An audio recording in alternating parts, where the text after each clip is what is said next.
এনসিপির বর্তমান রাজনীতিক যে মতাদর্শ বা আদর্শ তারা তৈরি করতেছে, কিন্তু তারা তো একটা সময় বলেছিল জুলাই আগস্টের পরবর্তীতে যারা তারা নতুন ধারার একটি রাজনীতি আদর্শ তারা তৈরি করবে। তো দিন শেষে দেখা গেল যে তারা বিএনপির যাদের নামে অনেক অকারেন্স, দুর্নীতি, চাঁদাবাজি এগুলো নিয়ে যারা বিএনপি থেকে বহিষ্কৃত হয়েছে সেদেরকে নিয়ে তারা দল ভারী করতেছে।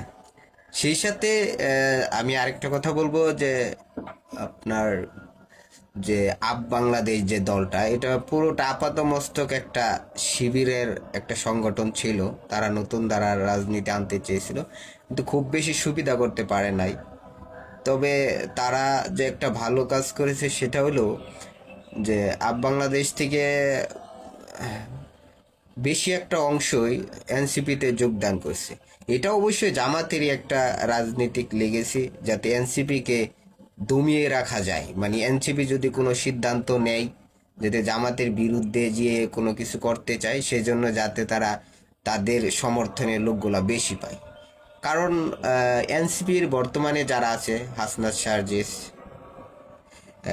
আক্তার হোসেন, নাহিদ, আসিফ মাহমুদ, তারা মোটামুটি একটা এনসিপির আদর্শেরই, কিন্তু তারা যে বর্তমানে যে একটা 12 সদস্যের একটা স্থায়ী কমিটি গঠন করেছে, তো সেখানে এই যে যে বাংলাদেশের লোকজনকে ঢোকানো হচ্ছে, দিন শেষে তারাই কিন্তু এই এনসিপিকে নিয়ন্ত্রণ করবে।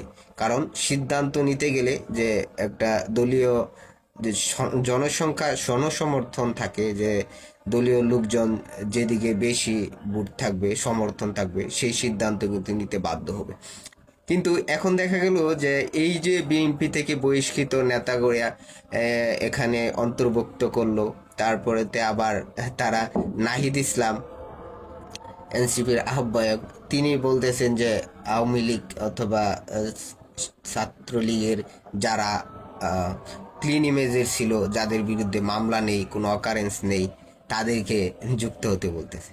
তো আওয়ামী লীগের অথবা ছাত্রলীগ করেছে এমন যাদের বিরুদ্ধে অভিযোগ নেয় খুব সংখ্যক খুব কমই আছে।